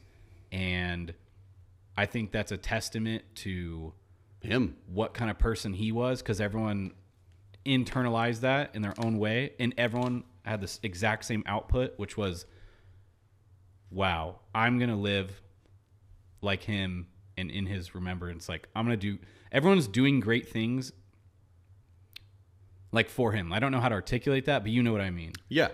Getting busy. Like if he was a loser, everyone would have just went straight back to life. Yeah. Or not even a loser. If he was just average, we all just would have went back to normal and just missed him. Yeah, and cried about it and all that. Yeah. We everybody got busy. Everybody's achieved in 2 categories, not just literal business success or money success. That's what I mean. Or job success, but also personal. It was like this big sounding alarm and wake up call to take his other fun side, which was he would drop shit and go have fun and live. Dude. Every one of us has done more of that since then. And his tiny box was a pretty big box. It was a real big box, and for whatever reason, he was really good at going, fuck it. Yeah. Yeah. But he worked hard as hell and just ate everything, and like you could not tell. He just would not show the pressure that he was under. Dude, I know. And I know because anyone that's like a friend that knew him threw me to him kind of thing. Yeah. You talk to anyone and they're like, what a guy. Like they just have all these stories and you're like, you have no idea. It's like when, this is a horrible example. Horrible. Bear with me here. But it's like when someone kills themselves and you're like, that was the nicest, funniest guy. Yeah. You had no idea. Idea. And his secret was how hard he worked and did things, not that he was depressed. Just all the stressors that he was taking on the chin and swallowing and not. Yeah. Wouldn't complain. Dude. He's never pitiful. No matter what was going on, it was like, I'll help you. We'll go to the river. Let's go to the lake. Let's go to Vegas. I'll help you with your problem. What do you need from me? Yeah. Without ever going, do you know what I'm going through right now? He also would, I want to be like this, and I know I will be because I'm going to work towards it, but he would, Mom just, I'm calling him out. Mom roasted the shit out of Lauren the other day. It was my birthday, and he said he would grill meat That's it. He just said he would grill it. Whatever. You were there. It was funny. And he was like being whiny about it for a second. And Mom was like, when you do nice things for someone, you do it with a happy heart. Like, I forgot how she worded it, but she basically was like, if you said you're going to do something nice, you do the thing you said you're going to do with a smile. Because then you're just like adding insult to injury. You know what I mean? Yeah. I don't know how she worded it. He's like, yes, I know what you mean. You know what I mean? This personality type it's like would be, you're like buying you're buying resentment almost. It's like, I'm going to do that so I can throw it in your face. And that's what I'm gonna saying. Resent you. And she was like, you do it with a happy heart. That's what she said. And it was just a good example of like, yeah, it was just funny because he's like, well, at least you could get a case of beer if I'm making, and whatever. It's a fair trade. It's a fair trade. But it's all how you But it's the fact of delivering or it. Communicate that. Yeah, I know exactly what you mean. It's like giving someone a noogie and you're like, dude, was that needed? Anyway. Yeah, because if you don't want to do something, don't do it. Dad would secretly, do if stuff. you enjoy doing it, then do it. He would do stuff even if he didn't like doing it to be kind. And he also wouldn't throw it in your face. He would not throw it in your face. He would help people that we knew he didn't really like. Yep. All the time. Because he's caring and loving. Exactly. Yeah. And when they say thank you, it was not like, you're welcome. It was like, yeah, thank you. yeah. It was like, of course. The least you could do is pick up my socks. Yeah. It was like always, of course, sweetie. Yeah. Anything you need. Yep. Because he just and when did he learn that? Somewhere along his journey, I don't know that he learned that. I think that's just good character and a good person. That's something. Yeah, I think you have that or you don't. Yeah, you can be aware of it and maybe make the change because I think it's something you could work towards. I think the difference would be just what you're showing visibly. Because let's take because on the inside, your example could be you feel a certain way. I do this all the time. Just you don't vocalize that part, and that's called being a man and having character. Mm-hmm. You know, I don't want to say too much because it's mean, but yeah. So I guess yes, you could work on it, but I think you know what though, Lauren's actually he's like that. I think he does a lot of things because he cares, because he offers his time and his effort a lot, dude, and it probably amount. On the other side of that. Is he receiving any like the proper amount of accolades or thank yous? Yeah. Probably not also, which would then bring up the resentment or the comments like that. But that's because the people around him also aren't speaking his love language. He gives so much time that it makes me go, am I an asshole? Like it makes me feel like I'm not giving my... But it's like... No, I think the difference is like... everybody just has buckets. You have the ability to say no a little more freely. But at the same time, I'm also not that good at saying no. I think a little bit better than him, but there's other people that I'm like...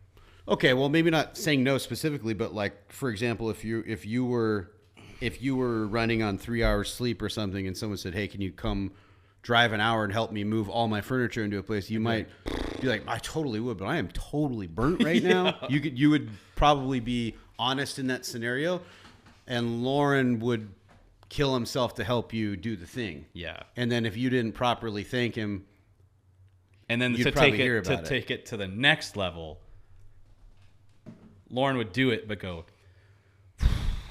dude, I'm toast, but yeah, I guess. And then do it. And Dad would go, yeah, you got tie downs? Yeah, you know? Yeah. And then buy you ciggies after.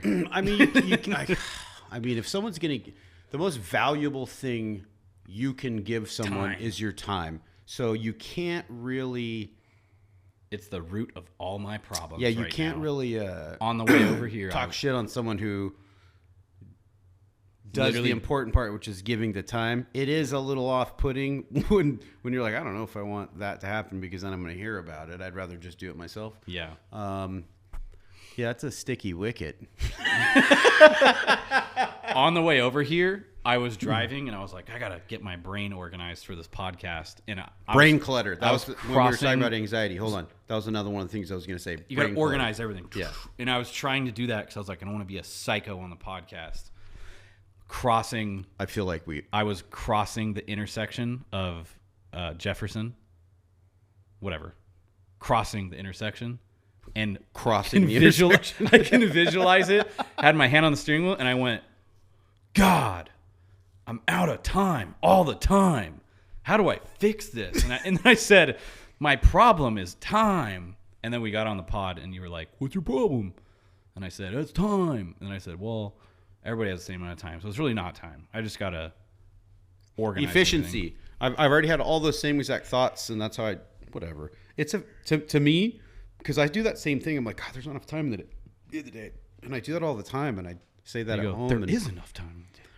There is enough time. Well, I've boiled it more down to it's not a time issue, it's an efficiency issue. And I say that to myself over and over and over. And efficiency means so many different things, but it's like you're not getting enough done in that period of time. And then maybe you're, maybe if you took the 15-minute walk or even an hour break to go do something to reset you, you may come back and be more efficient in the next 2 hours than you would have been in 3. Dude. And then just, you have to learn yourself and yeah.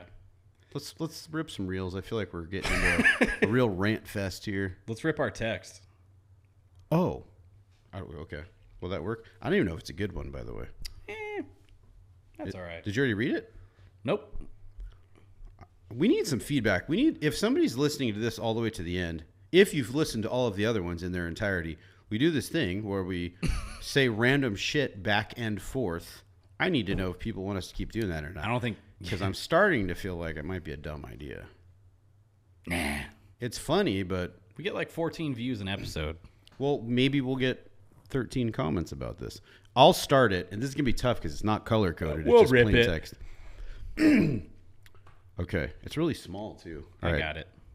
I'll start. Ready? Mm-hmm. Miley Cyrus. T-Rex DNA. Bohemian Grove. Cough syrup. Kevin SpaceX. Haunted HVAC. Trickle-down smoothies. Unregulated hot yoga. Ancient astronauts. The $30 sandwich. Time travelers. Tax havens. TikTok psychics. Harry Potter versus Harry Styles. This is Brothers McGowan. That was a short one. That was a short one. $30 sandwich. The only thought I had in that whole thing is, I want that. Yeah. I mean, that's basically Submarina. That's kind of my order. Okay. Last week. Should we go get Sammy's? That'd probably be a good way to end the Tuesday. Last week, Madison shouted again. She said, what are you thankful for? And everyone says one thing, and I went on a rant. Mayonnaise. And one of them was the perfect amount of mayonnaise on your sub. And then I proceeded to go into 37-inch tires, red bikinis. Ooh, red bikinis. 2005 Carl's Jr. commercials. Yep. NASCAR. Are you a NASCAR diesel guy? exhaust. I'm starting to... My algorithm is sending me multiple messages, as you know. And one of them is it's pushing a lot of NASCAR. And I'm like, God, I'm getting fired up. Should we be NASCAR guys? I think we should be NASCAR guys. All I'm saying is I think I want to turn left. Because I keep getting these Linkin Park edits with NASCAR. And then it goes to like Transformers. And then it's NASCAR. And then it's Halo. And then it's NASCAR. And I'm like... Interesting. I want to go Geek Fest app. Yeah, but they're American as hell. Yeah. And I'm like, dude, how epic would Let's go to NASCAR one and be? see if we become I think NASCAR it's going to be people. epic, especially if you can camp in the middle. I would love that. Lawn chairs on top of the It's kind of like trailer. Glamis on pavement. You know, it'd be cool. Go to like an F1, a NASCAR. That's the other thing. IndyCar, and like at Charlie's birthday dinner, Jackie's boyfriend Michael is like, they're getting into F1, Michael, and we were talking about it, and I was like, Michel? Holy shit, I'm actually really interested in this sport. Okay. I think we There's should a go new to Brad F1. Pitt movie. F1. Did you watch the preview for that? I did, and Jackie and Michael bought me and Morgan tickets to go see it, and I said, I'm too stressed, and I should have just put the little I box hear it's on the shelf really, and gone. really, really good. I That's want to what see Michael it. said. Yeah, I want to see it. Maybe I we can watched. go. It took me like 4 nights in a row, but Dax Shepard has a podcast, Armchair Expert. Dax Shepard is a cool ass. I dude. love Dax He's Shepard. funny as hell. Dude, you have to watch. He's funny. He has I an like episode with Brad Pitt on there, and they're friends yeah. because they met in like AA, and they're like super close. Dude, first of all, I've always thought Brad Pitt was cool, and obviously he's ugly or whatever, but no, for real. We can get him on here. He is so much cooler than I thought. Oh, I bet. You got to watch that, and I was like, did I just fall in love with Brad Pitt? Dude. He's cool as hell. He is pretty dang cool. And And Dax Shepard's he is cool just as hell, one too. handsome mofo, dude. Mm-hmm. He's like,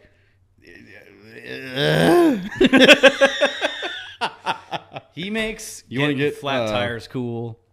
He could do anything and it's cool. he's He could like drop a kid and then walk and you're like, BP? man. Yeah. you should watch that one. It's super cool. They're like totally broing out over racing and stuff because they're both into cars and all kinds of shit. But it's like anyway, stupid. Let's watch some reels and end this. I gotta take Holy a pee. shit! It's 8:00. Yeah, I gotta go. I gotta use a pee. We should wrap. Okay. All right. Oh, I wrote a cold close. Let me turn the camera on. I'm just kidding. I didn't. Anyway, I like saying that when I'm out of things to say. Anyway, so the big beautiful bill passed. I was gonna see how you felt about that. I didn't know a lot about it other than like. I don't know anything about it. I'll give you some bullet points real quick, then we'll end this, and then okay, so if you broke it down, permanent extensions on the 2017 tax cuts, okay, that's probably good. Reduced IRS incentives for green energy, that's good. Cut solar, wind, and all the other hippy-dippy wackadoodle bullshit. Cuts to social welfare programs, this one sounds probably problematic. Nearly $1 trillion in Medicaid and SNAP reductions, risking coverage losses for millions. I don't know if that's maybe trimming people off that shouldn't have it, but it also may be like hurting people. So that's probably not great. I don't know. It could be awesome too. Maybe it's all the like illegals that get free money and they're getting cut off, but I don't know. Border enforcement funding. Okay. Obviously we need that. So that's a positive. State and local tax deduction cap raised. That seems like face value, probably good. Debt ceiling increase raises the ceiling up $5 trillion, allowing the package to be enacted. That sounds fucking crazy. I'm not a economist by any means, but that stuff does basically sound what they did is they're like, hey, we want to buy a bunch of stuff, whether you need it or not. We want to buy a bunch of stuff. So I know my credit card's maxed out. Can you bump it up a little more? That sounds crazy to me. that stuff. But you know, and in the meantime, the tax cuts, which are obviously like, yeah, cut my taxes down if that's what's going to happen. But if your credit card's maxed out and you're like, I'm also going to stop earning money and ask you to increase this at the same time, it just doesn't seem like that's great. Unless they're getting that. I'm real ignorant about this. Unless they're getting money from the tariffs. Of course. I don't know how that works. I don't know. I Is don't that know much an about American flag emoji on the title? Yeah. Nice. Yeah. So, and you know, maybe a lot of the stuff in here ends up bringing in more money elsewhere that brings the deficit down. But if that's the case, why would you need to raise it $5 trillion? It just seems, I don't know. A little crazy. Do I want tax cuts? Yeah. But I also want the dollar to be Stronger. still king. Yeah, dude. So I don't know. I don't know enough about it. I thought that was a cool thing to bring up in case you stalled and stumbled or said a bunch of dumb stuff. So I don't know much about the big beautiful bill. All I know is that we're like, cut spending, and then some a few of the months stuff later, is needed. You know what sucks about all these things? I don't know a lot about. I don't know a lot. You're pretty ignorant when it comes to this stuff. But the way they package these things, I've done a tiny bit of research. It's crazy. Interesting. They're packing in a gazillion things. They don't just vote on one thing or a group of things that are relevant to each other. It's like, if you want to keep breathing air, we also need to kill your pet. I was literally going to say, what? I was literally going to say, they're like, we're going to clean up the economy, but every draft is going to get murdered. Yeah. There are these wildly different things that are like, should we get into politics? no. I think I could be a good politician. Nope. I don't. I think it's greasy, grimy. I think you have to be a snake. Should we go to all the ICE protests? Ugh. I want zero to do with politics. Want to throw some goggles on? I and don't get think hit you with can rubber be bullets? a good human and have good character and be in that game. You want to throw some helmets on and go stand in front of the rubber bullets and see if we could take it? No. Do you think you could take the when they spray the fire hydrant water right out? Oh my god, I love those videos. those are great. Yeah, those are great. Can we get Fancy Chef on the next episode? Dude, I would get him to cook us some strawberries. We should call one of his numbers alive. Oh, Good point. Can we do calls in this thing? Uh-huh. All right, let's do that next time. We should call Fancy Chef and ask him what he thinks about everything going on at work. I wonder if he'll talk about random stuff. Yeah. Did you see that he answered the phone on the podcast? Yeah. Turned down 100 G's. Yes, and I think that's probably just what he does. He creates this like lure, all the hype, and he turns everybody down. I think Fancy Chef's smarter than we think. Dude's getting paid to put strawberries in champagne flutes. But is he? Is he rich? He's getting a lot of attention. I mean, I'd buy his merch. Attention's better than... What's he selling? I don't know, the vibe. Like if he's not... Because if he gets a gig, they're going to be like, what the... He's getting paid. It's almost so bad that they want him there. Dude, what's that movie? What's that movie? What? Paul Rudd, Steve Carell, he's idiots or whatever.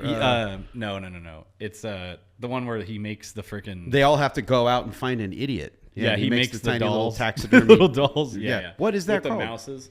I know what you're talking about. I love Paul Rudd movies. I feel like he's a big chiller. Probably. Let's see. So it's that's gonna annoy me. Paul Rudd. I know what you're talking about. I'm gonna know the name right after you say it. Movie. Oh, of course they're in multiple movies. Dinner with Schmucks. Yeah. That is that guy. Fancy Chef is the schmuck, and people are bringing him in. Yeah. That's literally what Tom Segura is doing. Dude, it's so That's funny. That's literally what he's doing. And he won the competition, and like the other guy seemed a little frustrated about it. Yeah, it was all state. And that's literally like the end of that movie. Yeah. It's hilarious. You won the biggest idiot award or whatever. Yeah. How funny. The cookie guy could be in there. You mean the boom, boom? Yeah. I told someone your strong dislike for him, and they thought it was hilarious. I don't think we ever posted that, so keep that out of here. I'm just kidding. Quiet. I'm just kidding. Boom. I'm kidding. Boom. 5 big booms. 4 big guys. And 5. Do you remember that song? No. 4 big guys. I was playing all those funny songs that one time. Sitting on a fence post. No. I'm just kidding. Nope. All right, we're getting nowhere. Cut it. Wrap us out. Or what do you call it? End it? Yeah. Cut it? Stop it? Hey, somebody should start commenting on our stuff. We need more subscribers. For real. What's going on, guys? We need more subscribers. We're doing the comments. work. You guys aren't putting all in this the work. the amount of prep I put into this. You guys aren't putting the work in to just click the button. I have 4 pages of work that I did. He called me and said, should we do this? And then 15 minutes later, here we are. The I only put a reason lot of effort in. All the things we do at work to stress ourselves out. Our dad died so we could start a podcast and talk about it. He died for you. I hope you know that. We're feeling real bad about this. Unreal. Tell a bunch of your friends. We should do a giveaway. We should. We're going to do a giveaway after you like and subscribe. What is it? Like and subscribe? Mm-hmm. Comment? Follow on socials. Which thing do we actually need? We need subscribers and followers. We need all of it. Is this everywhere or is this just YouTube? It'll be everywhere. Right now it's just YouTube. But then they get the clips on socials. So we need subscribers. We need subscribers and followers. Every time you subscribe, you get $1. Have you seen people keep unsubscribing and subscribing? Dude, I know. But yeah, what the heck? You got to put the work in too. Yeah. Make it sound like it's you want better content? Subscribe. We're not working. For real. All right. We should get some guests. I need a sponsor. This episode is sponsored by King Stud Contracting, experts at low income bathroom remodels. This episode is brought to you by Fifth Element Media. We'll post for you. If you don't chew Big Red. Fifth Element Median. Fifth Element Media. We'll scroll for you. Justin was in the office and someone was on their Hold lunch on. break. Fifth Element Media. We do emails and stuff. And he said, he was scrolling on Instagram and he said, hey man, can I bum a scroll? That shit was so funny to me. That's funny. Bum a scroll. That is funny. Because everyone's always like, could I bum a suck off your vape? Oh, God. Yeah. I got to take a leak. I had to pee 47 minutes ago. Fifth Element Media. We'll post it. King Stud. We stand up for our employees.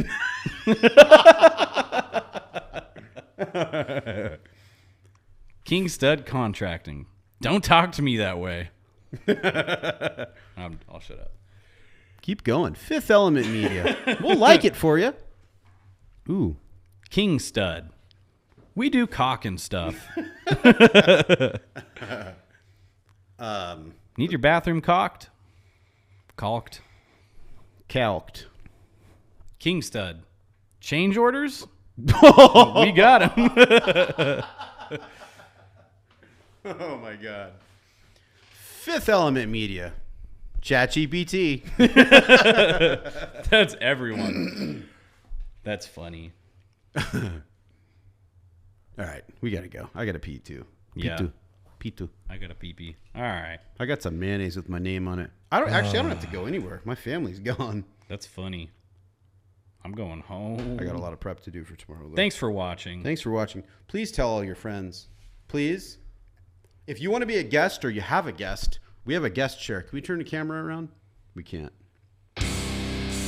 We got room for peeps. We do.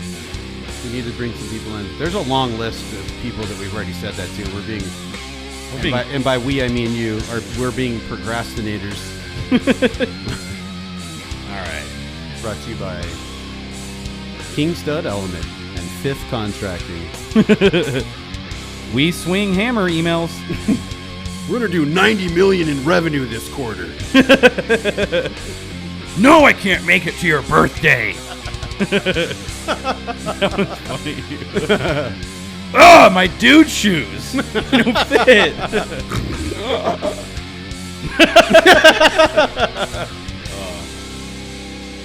Methylene blue. Try it out. All right. Peace. This band is